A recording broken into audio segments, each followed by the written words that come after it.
Hi, everyone, and welcome to the Songwriters on Process podcast. My name is Benno Papari, and since 2010, I have interviewed hundreds upon hundreds of songwriters about the writing process.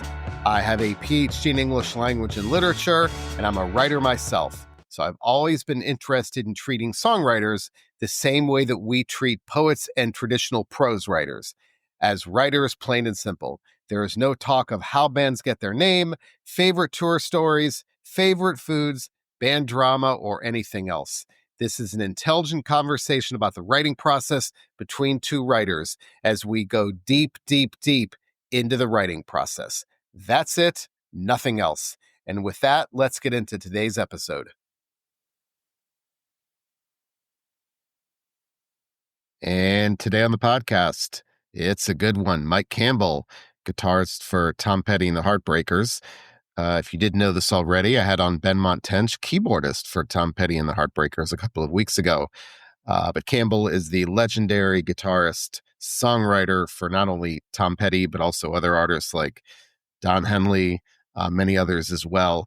His new memoir, Heartbreaker, is out now. He co-wrote it with Ari Sertival. It's fantastic. We coincidentally share the same editor at Hachette Books. Shout out to Ben Schaefer. I co-wrote Mark Morton's memoir last year. It's called Desolation, a heavy metal memoir. Mark is a good friend and a guitarist in the metal band Lamb of God. So I'm a big fan of rock memoirs, having co-written one and also reading them all the time. And Campbell's is great. So check them both out. That's my shameless plug for our book as well. But back to Campbell. The name alone here is enough to listen to this pod. A couple of the themes here. He loves poetry. I think he mentions at the end about being a big fan of Keats and a lot of the classics like Robert Frost. But the consistent theme, and you read this certainly in the memoir as well, is there are no rules. He actively doesn't like to think of songwriters as having rules because he likes talking about it, but he doesn't want to know the mystery behind it. So you can hear us talk during the pod. When I ask him about certain things, he's very careful about not ascribing rules to songwriting. He, I think, appreciates the mystery of it, and he doesn't want to know how it happens. But within that, there are certain things he does. I love the fact that he has a guitar in his house next to every chair. Not every room, every chair. And just other things like that. Certain places he likes to be and when he tends to get his best ideas. He mentions other types of art, specifically movies, as a source of inspiration. So, hey, he's iconic. What can I say? So check out the pod. Mike Campbell, Tom Petty and the Heartbreakers. I'd love to know from a practical perspective, what was the ritual? Did you have a specific ritual when it came to writing the book? Well, no. It was very simple. There was no written method.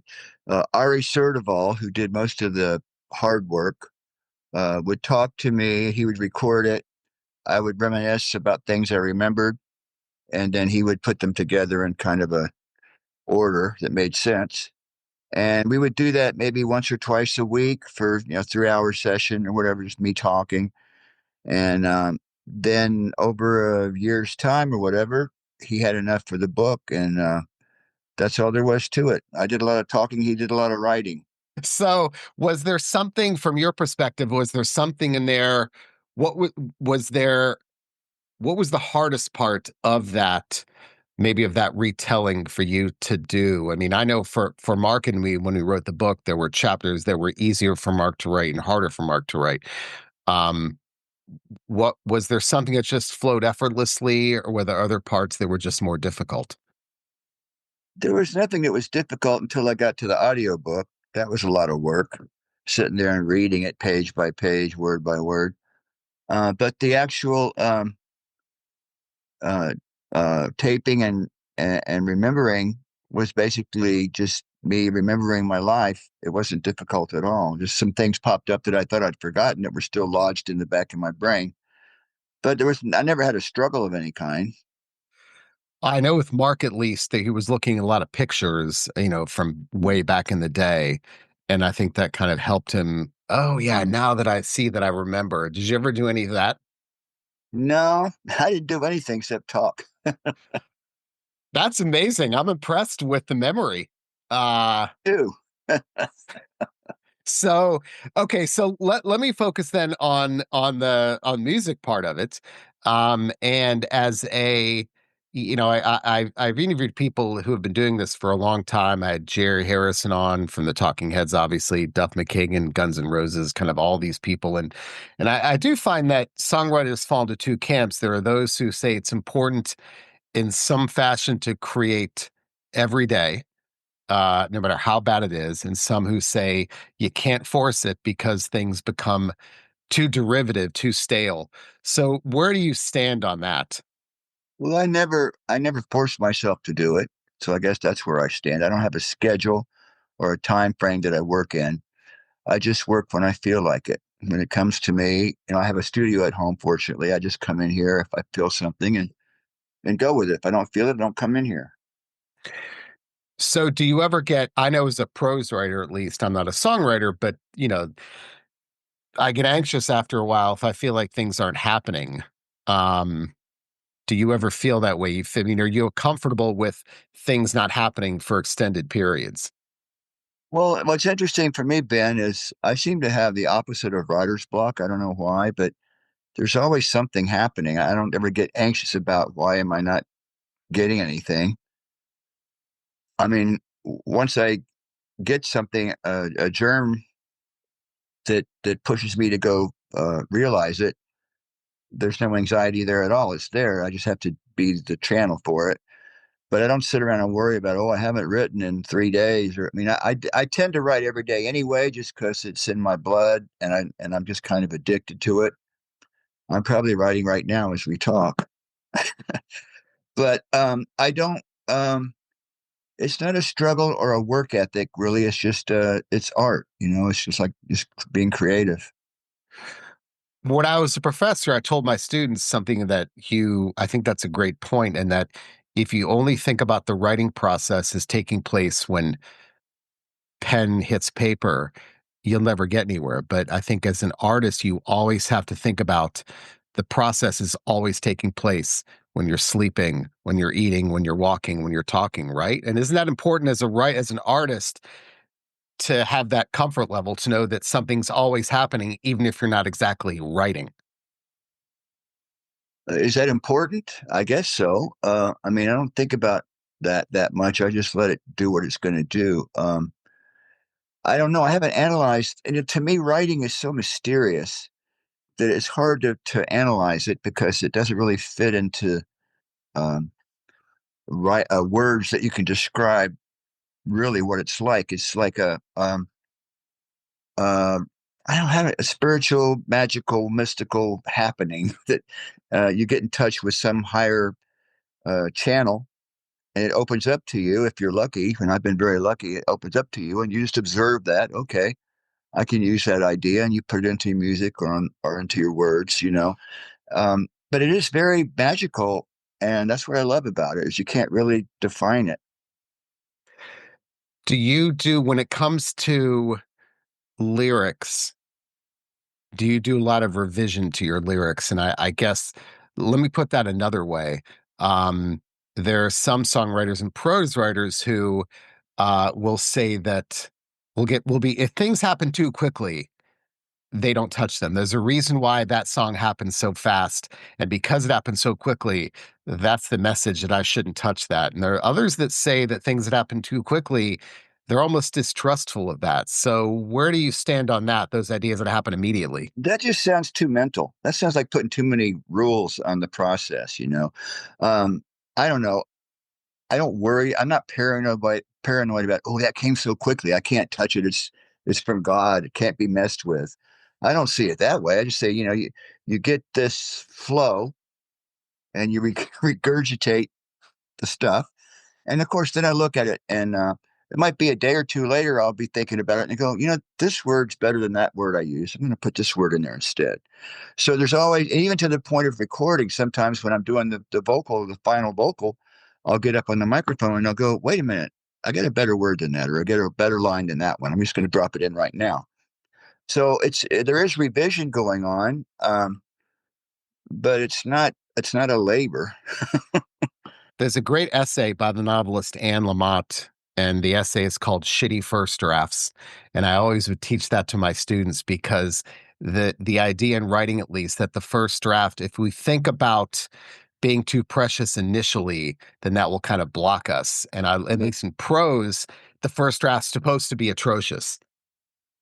Well, it might be, it might not, but you should. My feeling, and I think Tom and I talked about this, and Dylan too a little bit, is you don't put rules and regulations around the process. Just let it unfold. Like Bob said something to me once, Bob Dylan, that's I cherish quite a bit, that I use a lot now. And it's when you're in the zone and you're getting the prose and you're seeing the picture and you want to write it, describe it into some sort of rhyme scheme, whatever. I think in terms of songs mostly, although lately I have been just writing words just because I like doing it. I'm learning how to do it without the music. But his point was, you know, a song is usually three verses, a bridge, and chorus, and you're done. He said, well, when you got to three verses, don't stop there. Write 20 verses, you know? Don't just say, well, I can't touch that. I can't better it.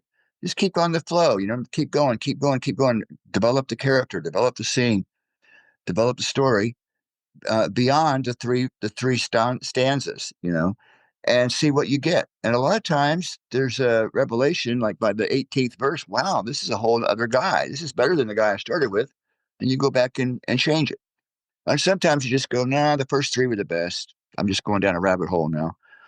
But when you reflect, there's two types of writing. There's the creative flow, okay, and then there's the editing phase. It's almost like two parts of your brain. When you're getting the flow, you turn off the editing and the rules and the work, and you let it come out. And then you turn that off and you go to the editing. Okay, how can I make sense of this? Okay, this needs to go there, that needs to go there, this needs to change. So to me, there's two sides of the brain. One's like problem solving, and the other is just receiving. That's the way I look at it. And it's funny because I had a songwriter say to me recently, and I'm going to quote him because I got this quote up here, and I think this is what we're talking about. He said, "My biggest hurdle as a writer is trying to hack my brain to become less critical." And I had a songwriter, Matt Nathanson, tell me that he calls it his biggest foe is the assassin. The assassin is that thing on his shoulder that tells him not to write something as you're writing it. Yeah, that's a block. You shouldn't. I don't do that. I don't want anybody on my shoulder, you know, directing what's happening. Just let it happen. That's the way I work anyway. If you make too many rules or paranoids too much problem solving in the beginning, you're going to shut off the flow. I think. Yeah. Let me talk about that writing. I want to get very specific here. When you write lyrics, are you a pen and paper person, typewriter, computer? What do you do? No, I use my phone because I've got addictive in my phone. I can just talk, or I'll type it into my phone. But my phone has got tons of all my stuff is organized. I can title it and I can find it, real easy. I used to put it on paper, but then yellow pads. Okay, where was that? And on the phone you can just go, there it is. You know. So I like the quickness of using the phone, either typing it in, or if I'm not able to type, I'll just whisper it into the phone. Like when my wife and I are watching TV, sometimes I'll just be a very, I'll get an idea, but I don't want to disturb her. So I like So the phone is a good tool for me. I'm guessing, do you have just thousands of memos, voice memos on your phone? Yeah, well, that's my problem is having, a forest full of ideas, and where can you find the trees that are in there somewhere?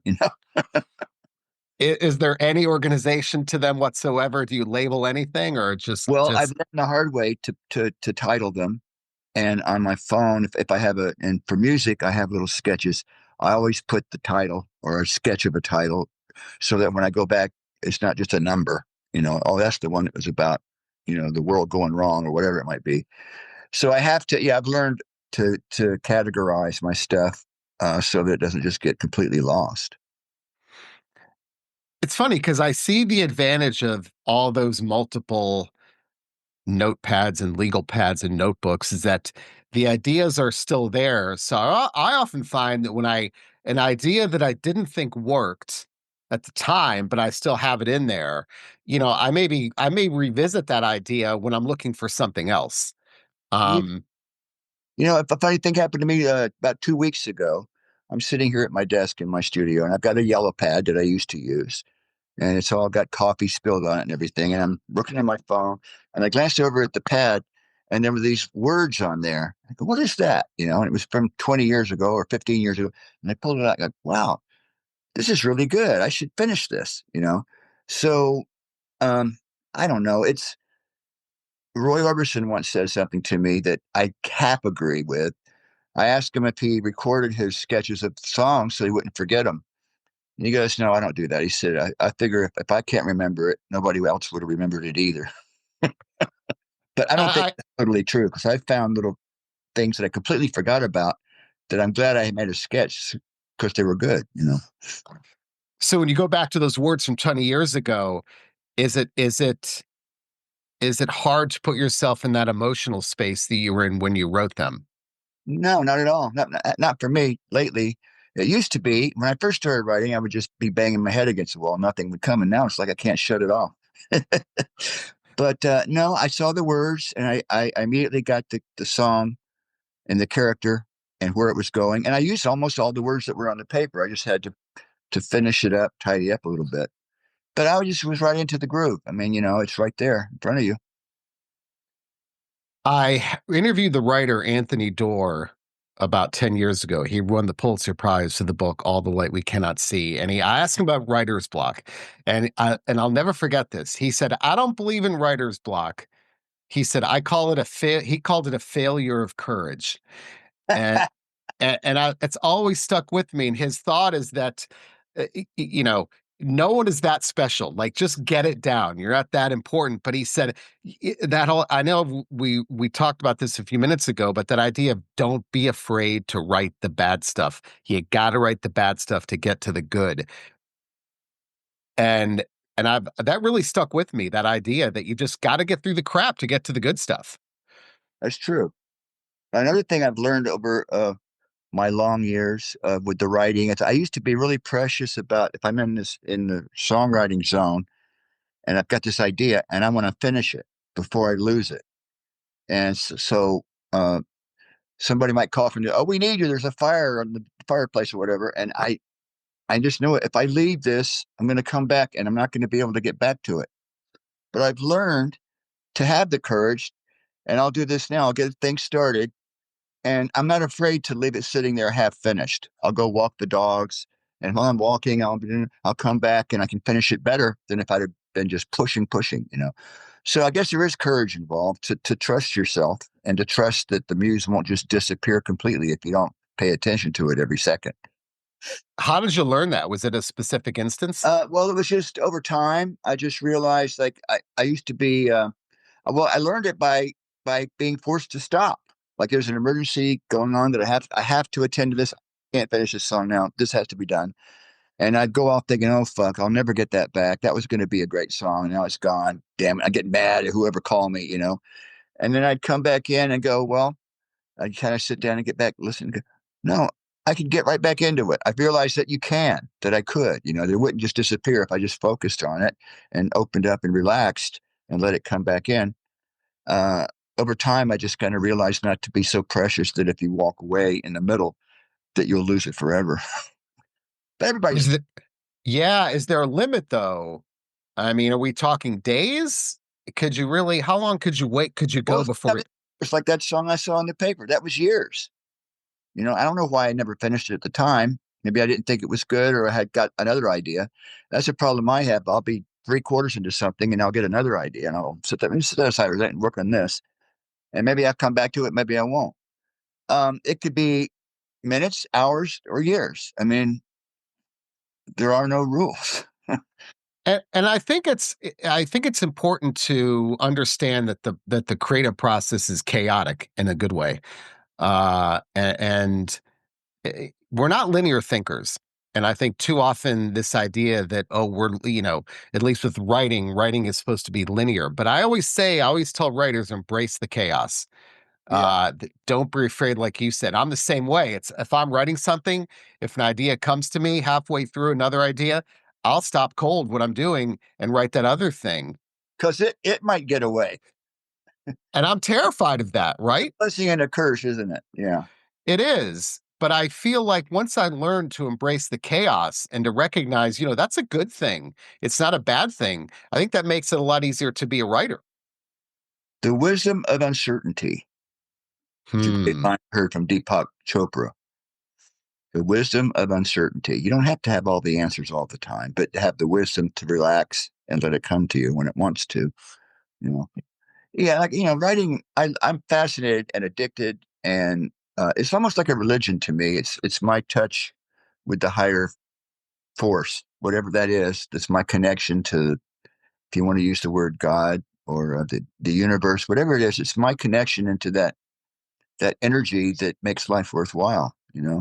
And that's why I'm drawn to it every day. It's just always I'm kind of always in that zone. Like I'm open for any ideas today. Oh, there's one. Well, you did something just now, and people won't see this, that songwriters, it's always they're grabbing ideas from here. No songwriter ever says, yeah, I saw that idea on the table and I picked it up. It's on the ground. It's always picking things up out of thin air. Yeah, it's coming from. Well, it's I have a couple of analogies. One I like that I just came to me about the ideas of creative writing, and it's like opening a door. Like if you picture you're standing outside a room, the door's closed, and you can't see what's in there. There's something going on in there. There's a story, there's characters, there's a setting, there's action, there's all this stuff going on, and you kind of can hear it. And then somehow somebody gives you a key and you open the door, and there it is. The whole story's right in front of you. That's kind of like what songwriting is. When that door opens, you just see it. It's all right there. All you got to do is just take it and write it down what you see. It's why it's so mysterious. And the other thing about the looking up, the astral plane uh, analogy, where there's a river of ideas flowing above us all, and writers stick their antenna up and poke into it, and it channels to them. But then the punchline is, one guy I was describing that said, "Yeah, but no, I never heard of anybody catching any fish downriver from Bob Dylan." Very true. Um, you had said something that reminded me of what Hemingway said. Hemingway would always stop writing at the end of the night when he knew he had something left to say because he was terrified of starting the next day with nothing in the tank. Well, that's taking it pretty serious. But dreaming and sleep is a place where your brain is kind of receptive to those kind of things. I dream movies. I dream songs, and it's interesting when if you're in something and you wake up. If I don't acknowledge it or write it down right away, if I get up and go to the bathroom and come back, poof, where'd it go? I forgot what I was. What was I? Oh, I was in a room. It's gone. That's what's so mysterious about it. It's fascinating. I forgot the name of the novel. I read a novel a couple of years ago where the main character is a writer and he keeps, and by the way, this is a horrible idea because you'll poke your eye out, but he would actually tape a pencil to his finger so that because he was worried that in that 2 seconds took him to find the pencil, that idea would disappear. So he'd always have it ready to go. Yeah, let's not get paranoid about it. It's not. It deserves better than paranoia. S- Does that happen a lot though? Do you get those ideas in the middle of the night? You scribble them down? well, occasionally, or music. I know from experience that if I wake up and I dream, sometimes I'll say I might be in a bar and there's a band playing and they're playing this music and I'm listening and I'm really enjoying it. And then I'll wake up. I can still hear it. And if it's something that I really like, I'll grab the phone or whatever and sketch it down, because I know if I take a minute to focus on the dog or whatever else, when I come back, it'll just go into the mist. But yeah, and the dreams, in between the dream state is a lot of where creativity flows. There was an article in, and I say this every time and I always forget the name of the state, but there's the name of the state that we're in between sleep and being awake. And it's that haze that we're in where we're not fully conscious, but we're not awake. Right. And they actually replicated this in the lab. So Salvador Dali would sit, there's a picture of him. He would sit in this uncomfortable chair with holding a skeleton key with his hand outstretched. When he would enter that haze, he would let go of the key, it would fall to the ground, it would make a sound, and he'd start to paint because he was getting those ideas. And I've heard that from other artists that they find that to be a fruitful time in that hazy area between sleep and awake. But he deliberately used that as a place of creativity. Well, you probably notice too, sometimes when you're driving, your brain goes into an altered state, kind of a meditation while you're driving. I sometimes I get ideas in that state. It's in between being, active and just kind of cruising along. I don't know. It's hard, Ben. It's like I said before, it's almost I love talking about it, but it's really hard to put it into words because it's like magic. I don't know. And I almost don't want to analyze it too much because I don't want to know the trick. I agree 100%. And I'm certainly not looking for, oh, here is the secret. But I find that if I can put myself in places where I'm greater likelihood to be productive, feel like you're in that groove. Like for me at least, uh, you know, I never write. My ritual is I never write and revise in the same place. So if I'm writing in this chair, I will revise in that chair behind me because I need to be in a different place. Well, everybody, whatever works for you. I don't change chairs per se, but if that works for you, I read something by Keith Richards once. It was pretty cool. He said, "It's like I'm an eavesdropper. Wherever I am, I'm just listening. I'm in a restaurant. I'm hearing conversation. I'm watching TV. I'm watching a movie. I'm eavesdropping for that one little line. Oh, that there's a spark there. I can use that. So I kind of look at it like that. I'm an eavesdropper. I'm just listening, and for that little spark that turns on the switch. I actually want to talk about driving because I was going to bring this up, Yeah, and I've got a David Byrne quote up here. Exactly what you said. David Byrne said, "A car is a good place to write lyrics. Driving occupies one part of the brain, freeing up the other." And Agatha Christie, the writer, said, "The best time to write a book is when you're doing the dishes." yeah. Right. So that idea that That part I told you about, there's two sides of the brain. There's the editing, puzzle solving part, and then there's the channeling, accepting creative ideas out of the blue part. And if you can turn off the thinking part, the other stuff opens up. You can focus on it better. Yeah, I agree with that. And I see it also when our brains, it's why some people get their best ideas in the shower when your brains are engaged. Like I've heard songwriters say they get ideas when they are vacuuming, gardening, Yeah, yeah, cleaning. Your brain is engaged in repetitive activity that requires no thought. That's yeah. when the conscious bubbles up. I have a lot more respect for my brain since I did the book because I did not realize how many memory banks I had stuck back there. Little hard drives in the back of my brain that I thought were just, fizzled away. And I started thinking about memories. All that stuff's still in there. Where's your room for it all? So do you, and let's talk about the dogs because I find walking to be, Great. oh my gosh, but and so do you find that to be when you're out on those walks and the mind wanders? We have a dog and oh my gosh, and I find it, so I'm a big hiker. And I find that hiking to me, and here's what I noticed, and I'd love to get your take on this. Um, if I'm hiking on kind of a flat area where my brain is able to wander, I'm much more productive rather than if I'm hiking up, somewhat technical where I've got to focus more on where I'm going. So when you're walking, do you ever think about, I mean, I'm imagining that's just you're overflowing on those times, right? At times, sometimes I wish I could turn it off, and just be a regular person and just walk the dog. And I try to do that. I try to like turn all that creative stuff off. Just, hey, hey, Gypsy, how you doing? Look at the tree. What a beautiful day, and get out of the writing thing. But that's why a phone is so helpful because if you're hiking up or whatever, you get an idea, you've got your little phone there, you can just go da da da da da da da da. Da. You don't have to get out a paper and a pen.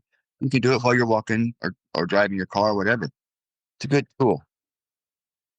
When you hear those conversations, not on walks, but when you're in public places, do you often hear lines when you think, oh, that could belong in a song? Occasionally, I mean, I don't. It's like when I read that about Keith, I thought, well, I should try to do that, but I don't try to do it. But not so much in restaurant. I'm not always just listening. I'm just there. I happen to hear something and I wasn't trying to hear it, but it comes in. And what was that? What they just say? Or I get a lot off of movies when I'm watching movies, or I'll see a character do something or say something, and I'm not even thinking about writing, and I'll go, "What? That was an interesting line. Maybe I could use that someday." Put it aside. But it's not work. It's just kind of I don't, try to be an eavesdropper, but I'm kind of open to that might be happening. I forgot. Britt Daniel from Spoon once said he told me that he'll sit in a bar with his laptop and he hears conversations and he'll write those lines down. Bars tend to be great places to get good lines, right? I bet. I would think so. Yeah. Well, I don't know. You maybe heard a story about Leonard Bernstein, which I love. Leonard Bernstein was at a cocktail party with a bunch of tinkling and lots of people milling around and socializing, and he's there with his wife. And some lady comes up to him and goes, "Oh, Mr. Bernstein, I wanted to." And the wife goes, "Hey, stop it! Can't you see he's composing?" There you, Exactly. But that's what we're talking about. you're writing, aren't you? How did you know? You've got that look on your face. As a writer, I've always said I don't think I have any right knowing what something is supposed to look like when I start. The biggest mistake I can make is to say, "Oh, that's where I want to get," because that doesn't allow me any detours, any Right. surprises. The discovery, you bring up a good point. And of course, lately I've been writing. I've been enjoying just writing words without music, and I never used to do that. I always have a guitar and a melody to work from. But I love the. And Tom said to me once. He said, "I love the English language because there's so much you can do with it. And there really is. And I like the discovery. Like a lot of times with a song, which is mostly what I write for. Um, Sometimes I have a chorus. Sometimes I don't know what the song's about, but I've got a line, you know, and then that leads to another line. Okay, now I need a rhyme. What I love too about writing prose and lyrics is the looking for the rhyme sometimes leads you to unexpected discoveries that you wouldn't have thought of that word unless you were trying to find a rhyme for this other word. And then that leads you to another thought. And it's like a stumbling block. These dominoes, they just start falling. And then so at the end of it, you're looking at it and you go, well, you know what? Now this needs a chorus because I see it needs something to tie it all together. Or that verse that I thought was the verse, that's the chorus. I'll put that over here and move the verses around. And so, or sometimes you don't. I, I don't know what the song is yet. I just know there's a character, there's a vibe, there's a feel, and then it blossoms itself to you. At some point, it just kind of opens up. Well, there it is. But if I had to put rules on it, like it has to be about this, and I have to follow this along the way, you might not make those little discoveries, those little accidents. That's the beauty of it to me. It's like, wow, where'd that come from? Like that's cool. Yeah, the surprise. I think again, when Mark and I were writing the book, I think what we originally planned looked nothing like the final product. It's that moment of discovery. It's the same in music. When you discover a groove or you discover a band moment, and you didn't plan it, but it happens, and everybody looks at you. Wow, it was magic. Where'd that come? How'd we do that? That's the same with writing for me. The magic of discovery and unexpected accidents. So is the prose writing that you're doing, is that just journaling? Is that what kind of writing is that? I'm curious. Well, I was doing it the other night, and I've been doing this more lately because I don't always have a guitar with me, and I've now learned the skill I'm learning of writing lyrics without the music or melody yet. and it has to do with just having a character, having a storyline of some sort, a setting that it's in. So like lately, I might be watching a movie with my wife at night. We always put on some movie, and if I get bored, my mind might think, or somebody says something, or somebody does something in a movie, and go, okay, I'll write that down. I don't know what that means yet, but it's interesting. And then I'll sit. Oh, this happens too. This is funny. You'll probably relate to this. When I'm going to bed at night, sometimes I have a sketch or something. Maybe I started early in the evening with the TV on, just some sketches of words, maybe a couple of rhymes, but not much yet. So I get into bed and I want to go to sleep. And I'm thinking about that. And I go, oh, that's a good line to go with that. I'll pull the phone over. Okay. Da, da, da. Okay. I'm done now. I'm going to sleep. Oh, wait, that leads me into this. Next thing I know, I'm writing the whole fucking song. Sleeping, because it's just, it's addicting. It sucks you in. So, but is that related to the prose writing? I mean, it sounds like the prose writing you're doing is more long form stuff too, right? Well, what I don't know what you call prose. I mean, I always tend to think in terms of um, lyrics, rhyming and form, verse, chorus, form a lot. But it's funny you would mention that because just the other day I had this, I guess you'd call it a poem, and I just had this idea, the vagrant. Okay. And so I just started writing about this guy and I got some clever wordplay in it. And I was thinking, this isn't really a song, but it's cool. And I thought, well, I have a session tomorrow. Maybe I'll just have the guys play some kind of jazz, soft jazz groove, and I'll just recite the words over it. And that was fun.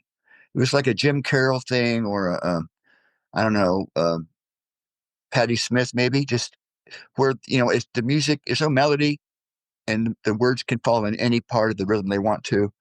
And I just did it that way. And that was really fun. I'd never done that before.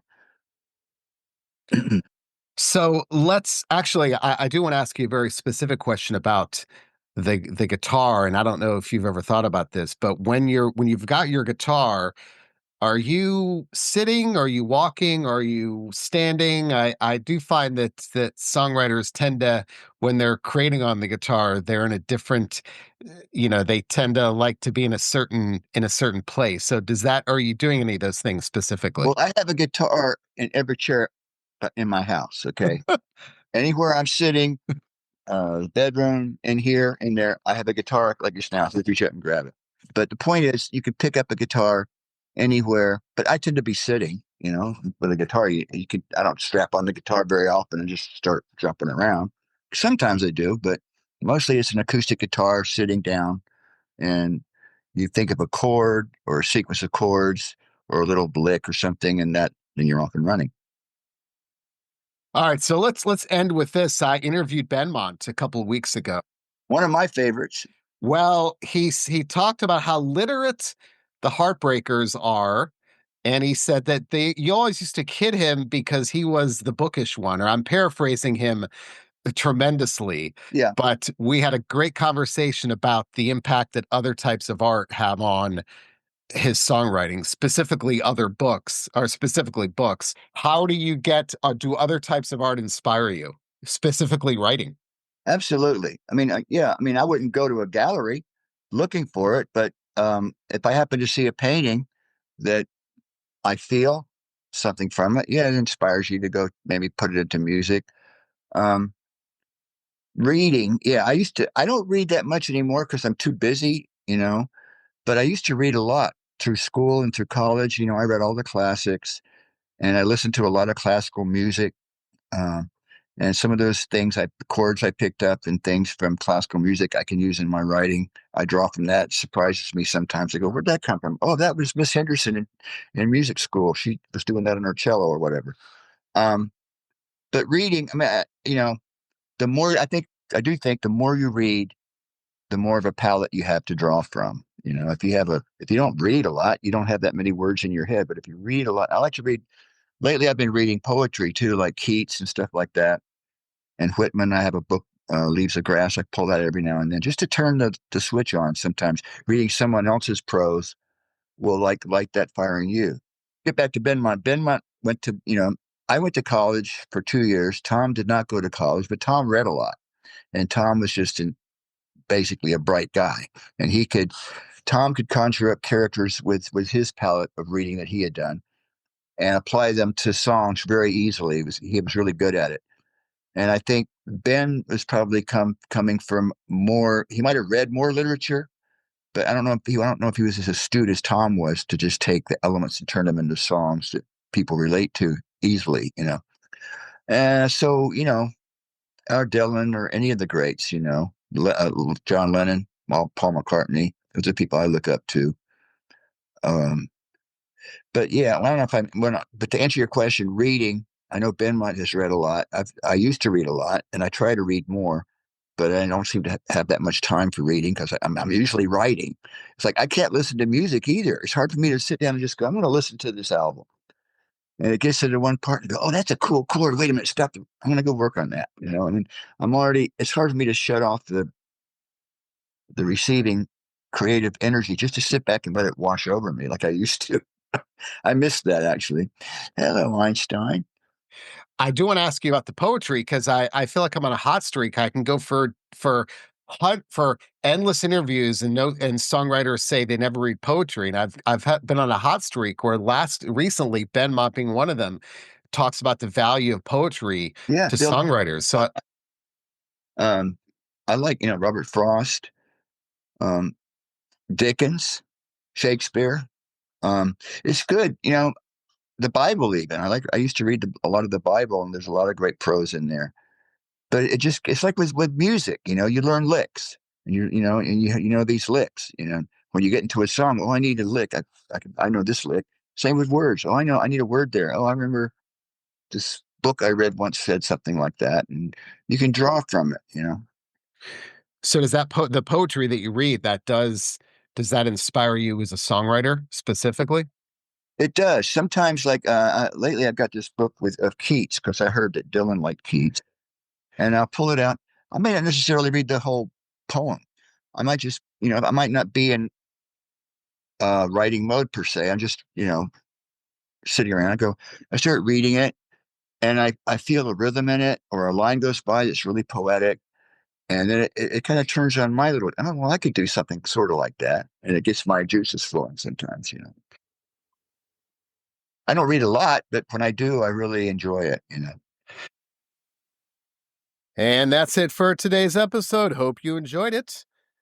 Don't forget, you can find all the episodes on all major streaming platforms and also at the Songwriters on Process website. That is at songwritersonpodcast.com. Pre-2020, this was not a pod. I was transcribing all of the interviews. So you can find all of them, hundreds of them, many hundreds of them on the Songwriters on Process website. You'll find both the transcribed interviews and the pod there. Take a deep dive, spend a day. These are great conversations with songwriters just about the writing process. Also, my book, Desolation, a Heavy Metal Memoir by Mark Morton with Ben Opapari, is out now worldwide on Hachette Books. You can find it online in all major bookstores. Mark is a good friend. He is the guitarist in the metal band Lamb of God, and it's his memoir. Again, that is called Desolation, a Heavy Metal Memoir by Mark Morton with Ben Opapari. I am biased, but that's a damn good book. My email, ben@songwritersonprocess.com. Send me an email. I'd love to hear from you. I'd love suggestions, questions, comments. People always email me and tell me who they want to see on the pod next. You never know. Send me an email, ben@songwritersonprocess.com. That's it for me, everyone. Have a great day.